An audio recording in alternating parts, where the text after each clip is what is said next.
The Spin-off Podcast Network. Raising capital or taking your business to the world? Investment Fix has everything you need to make it happen. This season, we're exploring the US market, the opportunities it offers, what it takes to grow a business there, and the best way to approach investors. The Investment Fix podcast. Tune in today. The Fold is brought to you by oMedia, making brands unmissable and public spaces better across Aotearoa.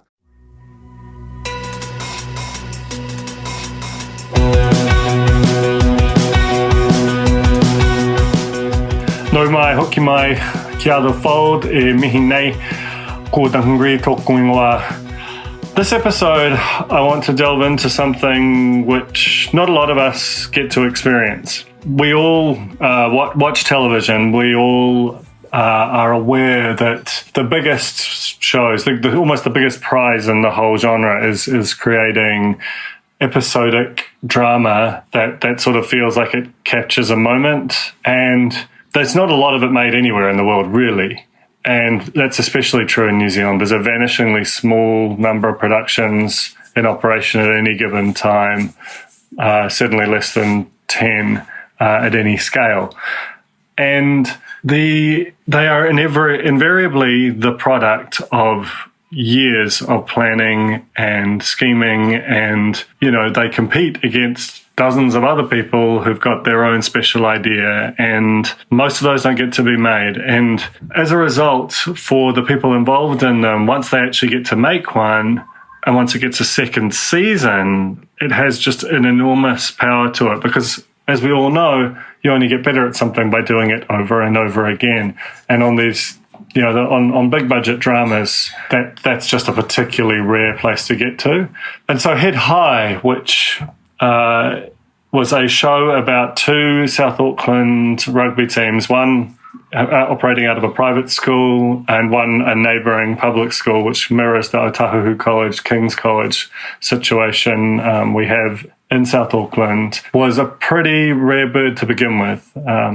I loved the show. I gave it a pretty much a rave review when it debuted last year. It was commissioned for a second season. It's always hard to tell in this era what constitutes a hit. The numbers watching linear television have continued to decline, making what constitutes a hit in the modern era look quite different to what it would have as recently as a few years ago. Nonetheless, Head High felt like a hit. It had really strong word of mouth, was really well reviewed, had a lot of press about it, and it, because of the nature of the story, because it had a very diverse cast, it had a very diverse production, it felt like it was hitting some of those goals that New Zealand On Air and the screen production industry have been working hard on over the past few years. It felt like a story of the moment, which made the news that the production got last week all the more shocking. Discovery, the new owners of 3, have made the decision to cancel the show after a second season. That network has had a pretty profound shake-up over the past year. It's got new commissioners. In fact, the commissioning is now run out of Australia, who don't, you wouldn't think have that local context. The production is understandably devastated. They don't feel like the show was supported as much as it could have been. And on this podcast episode, you'll hear stories about, social media assets that weren't deployed, episodes uploaded late, that all kind of contributed to a feeling that it really wasn't supported to the extent it could have been. Since recording this episode and, in fact, this intro, I reached out to Discovery to ask for a statement about why Head High was not renewed for a third season, and whether there were any issues with uploads as alleged in this podcast, and to get a sense of whether it signalled with moving away from drama. They have since supplied this statement, which I will read in its entirety. Head High was a strong local drama production, and we are proud to have broadcast 2 seasons on 3 and 3 Now. We remain committed to delivering local content as part of the future growth of our business, and are currently planning an exciting schedule for 2022, which includes a range of local and international drama. We look forward to sharing further information with you soon. That's the whole of the statement. It doesn't necessarily address the specifics that we asked about, but we can, and doesn't entirely unequivocal on some of those issues raised. But irrespective of that, it speaks to this quite difficult moment we're in right now, where we're kind of got one foot in the old linear world and one foot in the new streaming world, and we're just trying to figure out how all this stuff works. And we don't yet have a good consolidated platform or even a strategy or policy for distribution of our content online. And because ultimately the networks are commercial operations, they have to earn their money through advertising. So even if something is just rating, marginally below what you would have hoped for, they don't really, in some respects, they don't have a choice, but whether to stay with it from an advertising perspective or to move on, regardless of the sort of cultural investment that has been made into it. So my guest this week, Miriama McDowell, who is an actor on the show, and Tim Worrall, who is a writer and director. They're both Māori, and they both speak to the way this felt like a different kind of Māori story to be brought to the sort of a more general audience. And, I think you'll hear it in their testimony that this thing was doing a lot more than just create an hour's entertainment on a Monday night for its audience. And I think that sort of gets to some of the challenges of this stuff. Like, the network wants it to be an entertaining half hour that will serve up some advertisers. The production wants to do that, but it also wants to capacity build. New Zealand On Air wants to do that, but it also wants to tell meaningful stories from Aotearoa. And then the whole of the industry would really like it if this production could be sold offshore and help generate more income that grows the sector. So everyone in there has got a slightly different set of incentives, and none of the stuff is quite aligned. And as a result, you have a show which, I'm a critic, and as a critic, I think this thing, really probably deserved another shot. It doesn't look like it's got one as of now. There is always the chance that another network, most notably TVNZ, potentially picks it up, and that would be fantastic production. But there's just not a lot of that goes on here versus in other territories. So this is Miriama McDowell and Tim Worrall on The Fold. Just before we get into it, I want to shout out Vodafone, who have returned to sponsor this season of The Fold. They bring world-class network technology that runs the spin-off amongst many, many other businesses in Aotearoa. And if you're looking to procure internet for your business, you should go to vodafone.co.nz. Now let's get into it. Kia ora korua, and welcome to The Fold.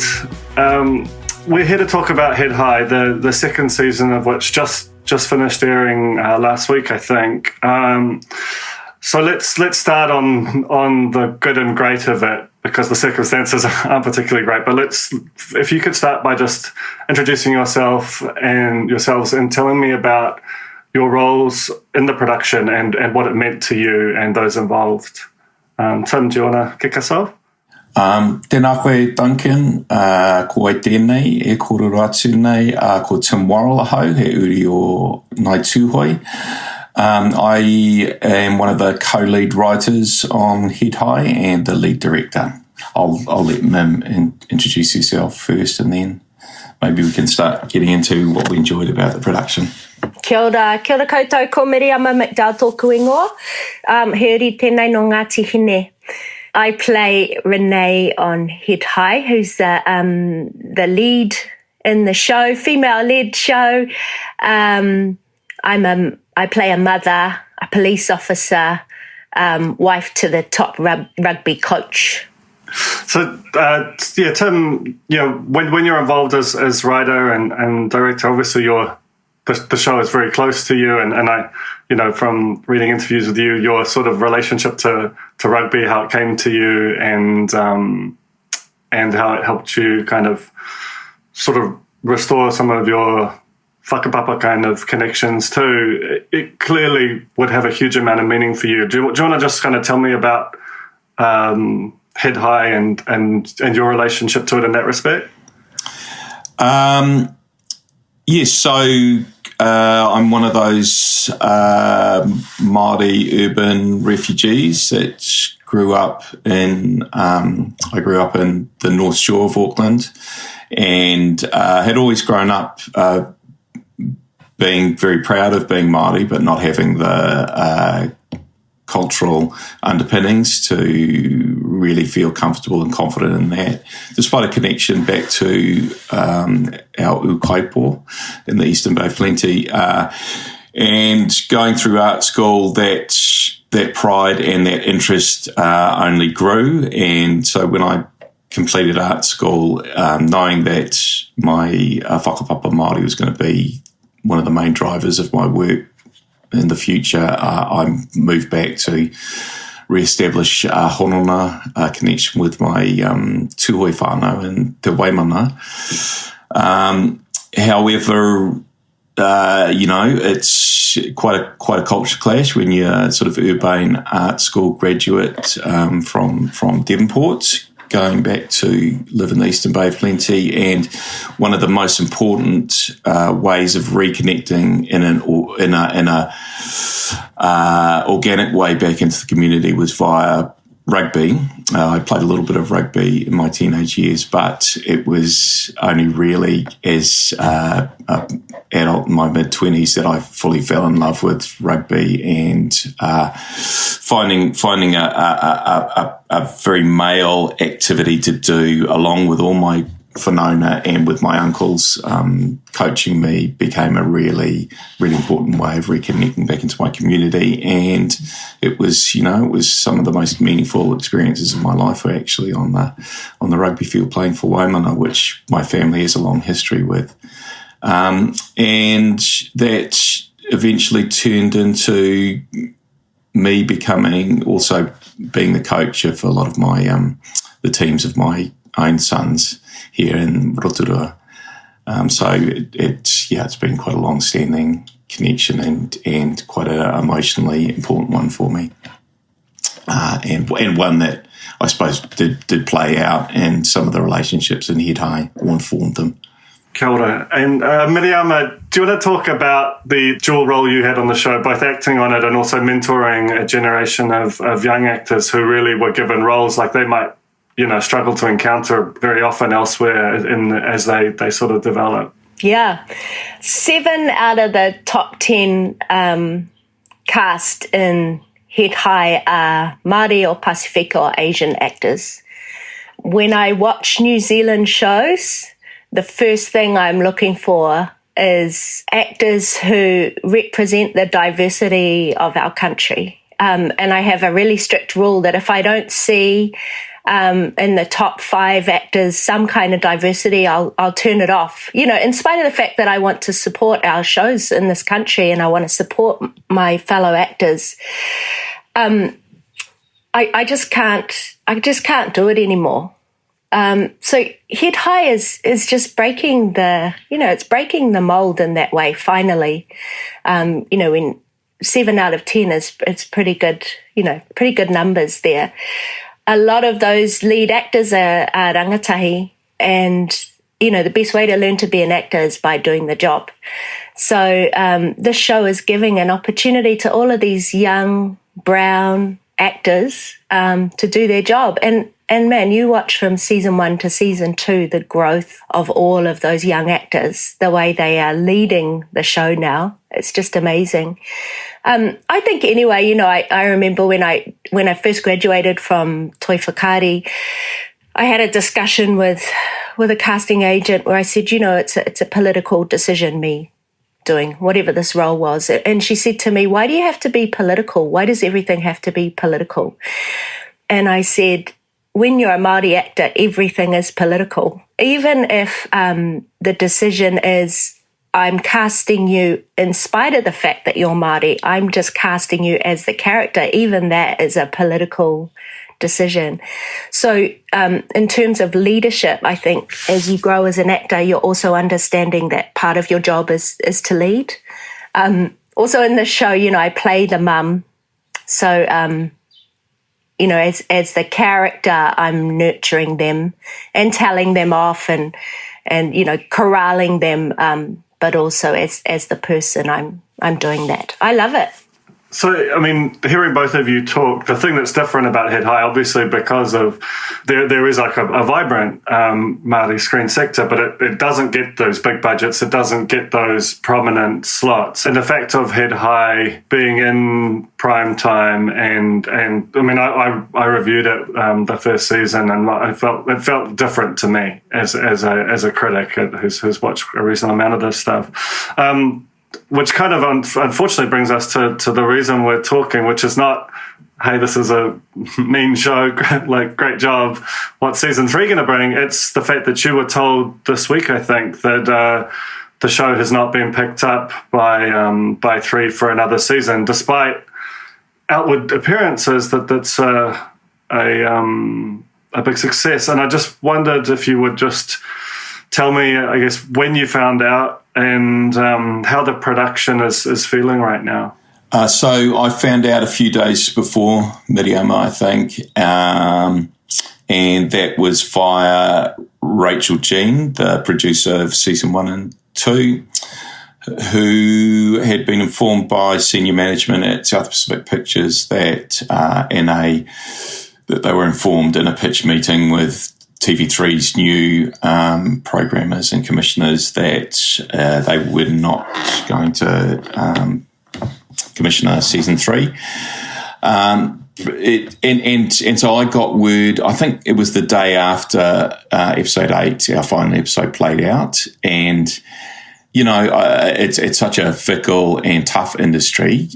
In some ways, you know, you can never be shocked when something like this happens, but I felt so excited and proud about what we'd achieved in season 2 and felt like we really finished in a powerful way.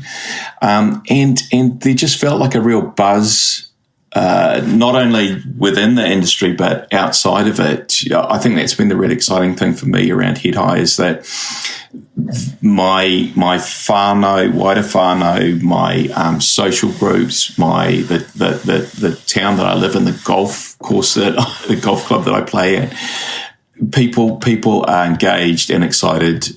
We're engaged and excited in the season 2, and what was happening, and the place that we left Renee and Vince at was really devastating for a lot of people. So there felt like a buzz. It felt very positive. Felt like we'd done a great job, and in some ways, it felt like season 3 was a no-brainer. So it was pretty shocking in that way.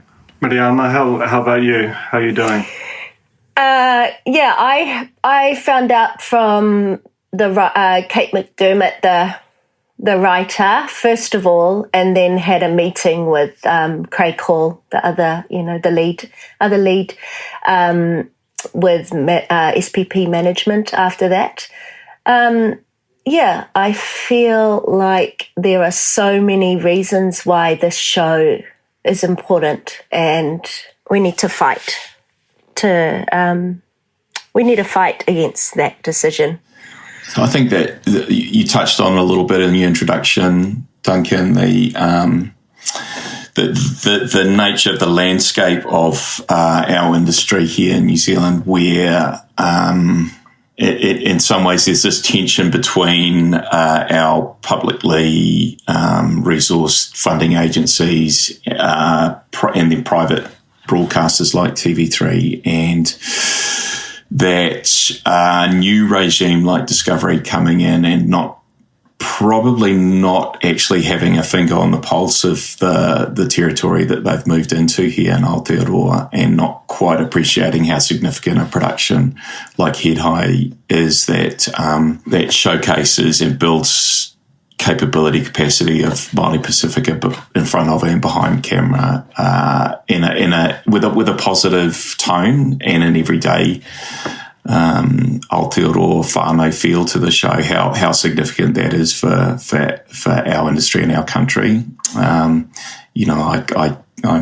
can see them, once they've really got their feet under the table, that they may regret this decision. The thing that's sort of lurking behind it to me is, that Discovery worldwide tends to focus on a particular style of programming, a particular kind of factual. Obviously, 3 is not Discovery, but it is part of the industrial complex that is any kind of scale media company like that. And, do you have any sense that it is a signal that it is part of 3 moving away from drama and more into that familiar Discovery mode, or is it just a no at the moment? For me, I'm not totally sure, and this is probably straying more into exec producer territory. But I think my impression is that it's more purely about numbers at this point, so that while we were doing okay, that our linear broadcast rating numbers are not massive. And that at this stage it feels like the noises coming out of Discovery, Australia, New Zealand are about maximising financial return and trying to work out how to monetise what they've bought. I guess the thing that I want to know is that if it does signal the start of 3 moving away potentially from drama and more into its kind of the core wheelhouse of the big entity that owns it, that obviously has quite a profound impact. It really, aside from TVNZ, almost no one gets to make big budget, by New Zealand standards, drama productions, anywhere other than 3 or TVNZ. What would that sort of mean if we were to return to that, something more like a single commissioner, i.e. back to the 80s in some respects for your communities? I'm not convinced about the thesis that TV3 is moving away from drama, but if they are, and it's TVNZ is the only bar in town, that probably becomes an issue generally across the industry. Less options, less productions, less possibility. However, I think that's really only the top half a centimetre of this pond, in as much as the industry and viewing, as we know, viewing habits have changed completely with the advent of streaming videos on demand. And even in our case, our numbers are much larger on 3 on demand than on the linear.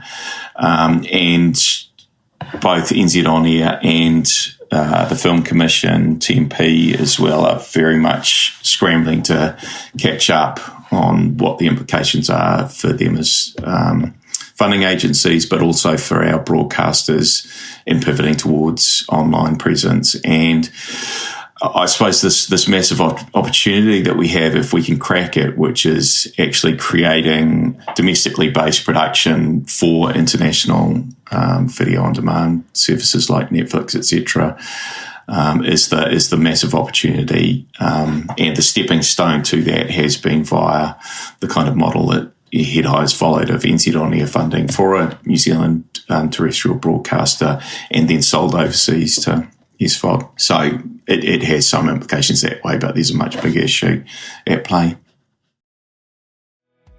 The Fold is brought to you by oOh!media, making brands unmissable and public spaces better across Aotearoa, with over 4,000 out-of-home advertising sites nationwide across both street furniture and retail centres. I'm super grateful to oOh!media for enabling us to make unmissable connections with Kiwis.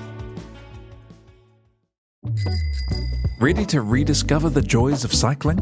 With over 300 kilometres of cycle paths across Tāmaki Makaurau, jumping on your bike and going for a ride is such a fun way to discover the city from a different perspective.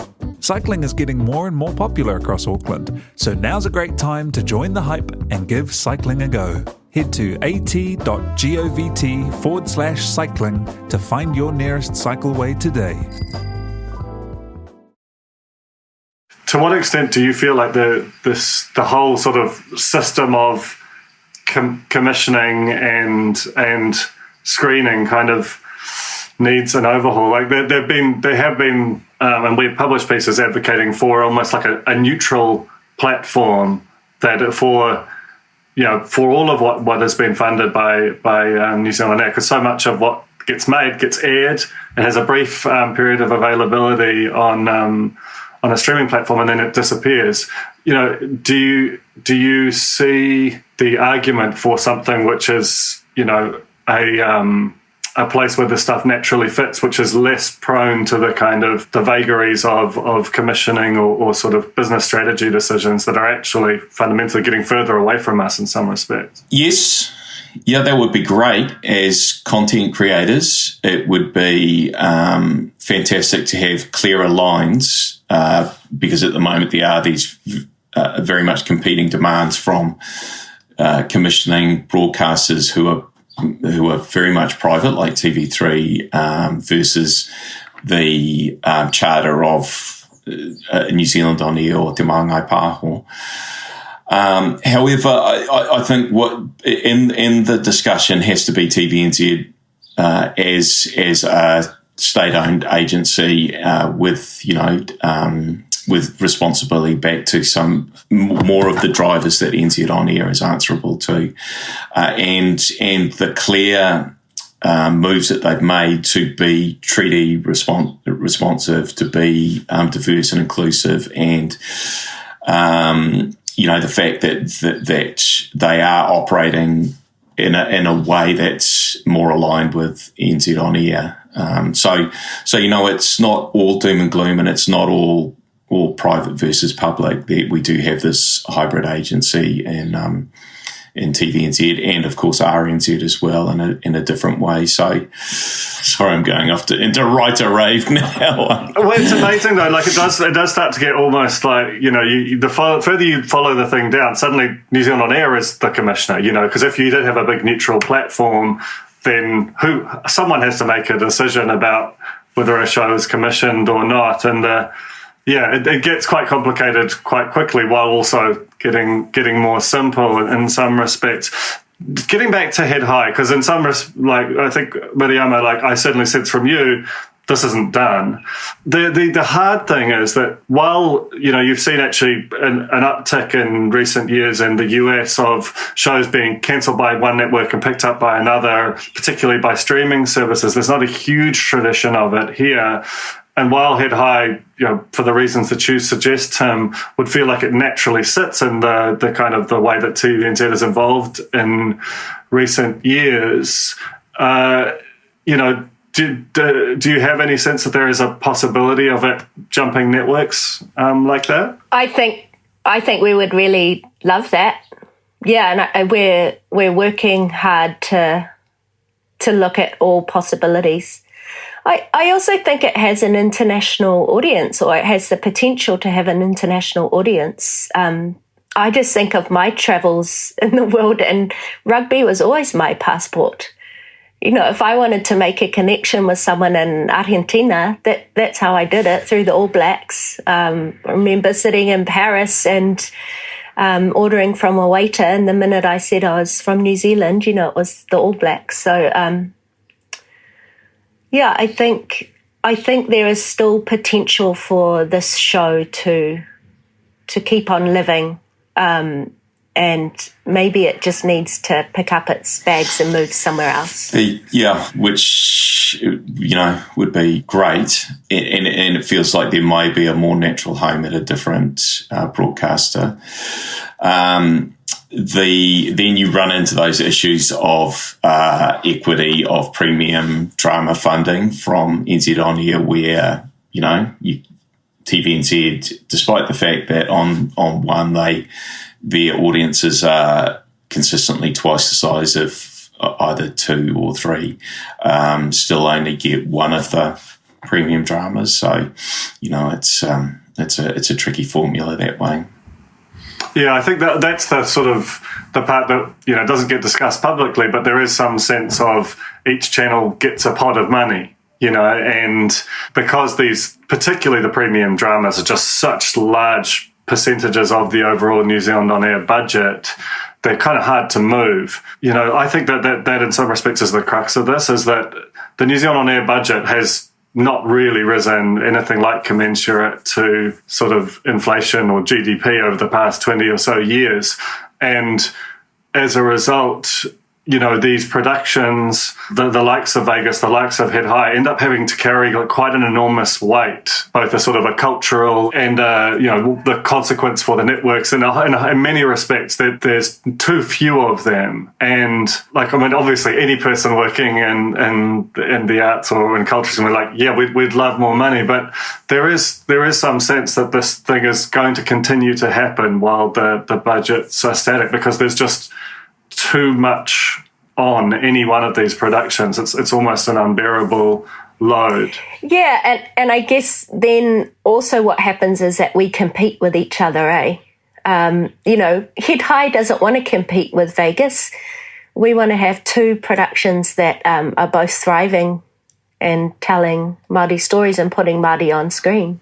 I mean, are budgets part of the problem? Is there a world where we make more smaller, more intimate things that allows for these kind of stories to be? I mean, this again, a perpetual question, I guess. But what is it that can be done to avoid the situation? Which, I mean, honestly feels like it's tragic for Head High, but it also doesn't feel like it's ever going to stop happening while the kind of current structure holds. While there's this trap that we feel like we're in between the funders, the networks, this tiny pipe that things have to go through. I think for me, a potential answer sits in us getting to a point where we, as I mentioned before, that we're developing domestically based content or domestically created that is meeting international markets. So ultimately, we're liberated from the need for public funding. That's a shitload easier said than done, obviously.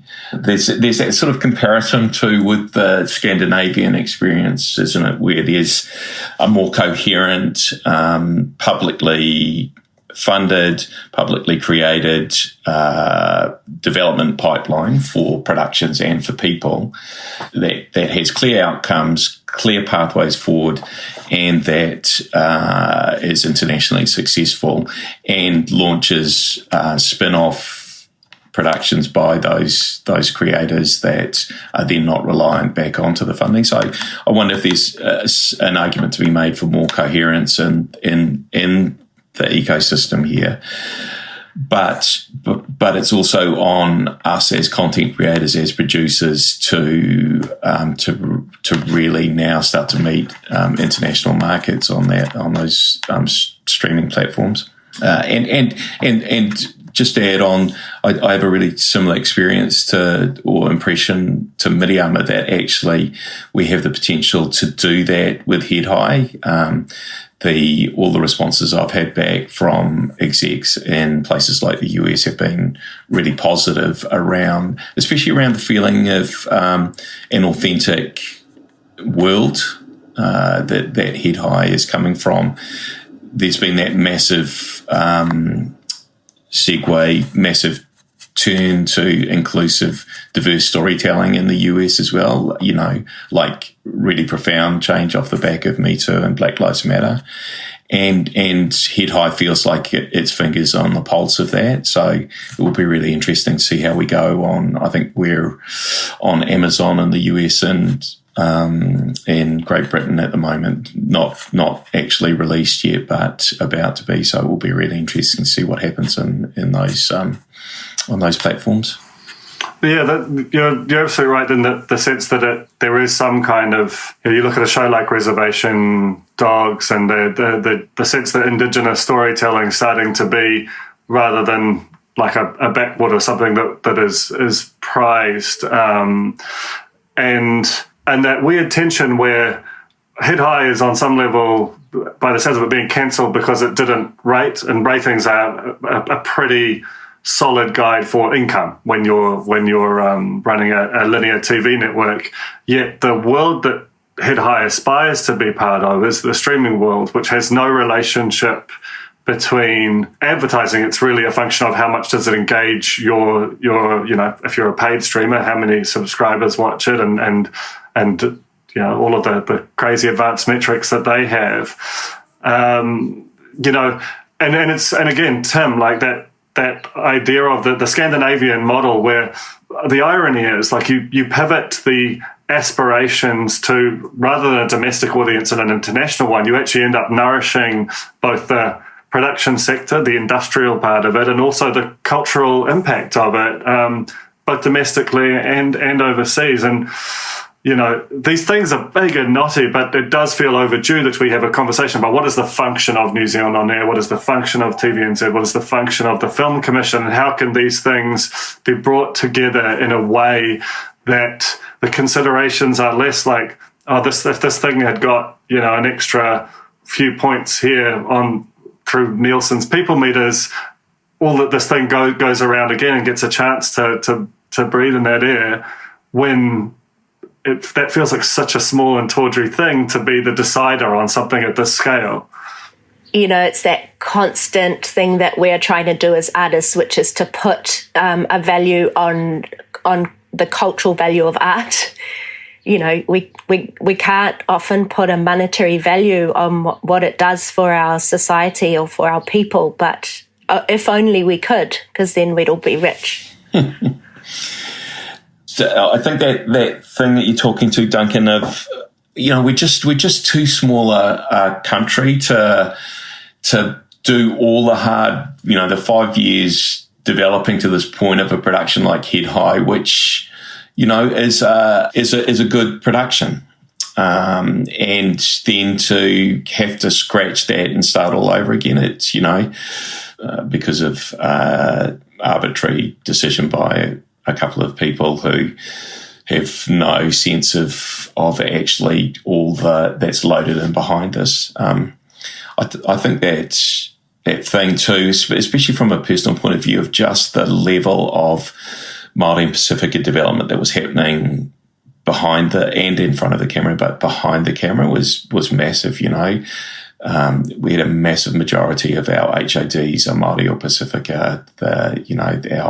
Our crew workforce was majority Māori or Pacifica, and with a real sense of whanaungatanga and ways of operating that are Māori Pacifica that are valuable to the wider industry sector as well.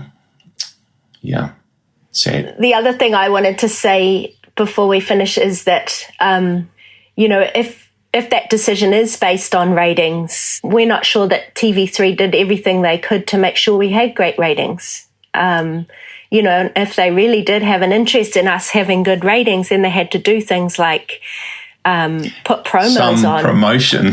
Yeah.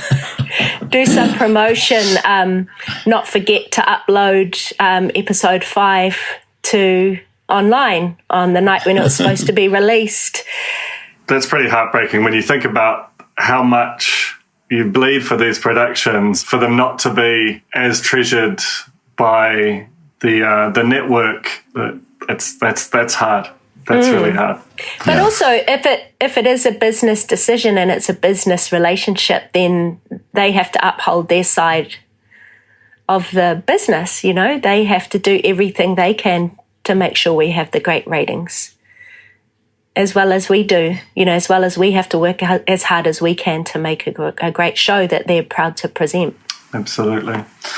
All right, well, I will go to Discovery for comments on that and see what their perspective on it is. And as you say, hopefully it is, I mean, it's a dark thing to say, hopefully it's a decision made because of ratings and not because they're moving away from drama entirely, which would reveal, in some ways, might just prompt a necessary bigger conversation. But it's a beautiful show. It sounds like it did a lot more beyond what comes across on screen. And feel for you both at the moment, and we'll see what comes out of it.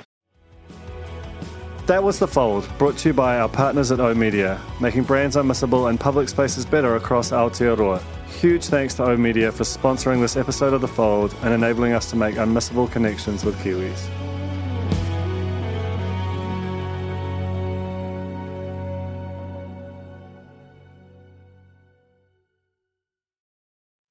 Kia ora e te iwi, Te Aihe Butler here, podcast manager at The Spinoff. If you enjoy listening to our podcasts, consider supporting our mahi by signing up to become a Spinoff member at thespinoff.co.nz/donate. The Spinoff Podcast Network.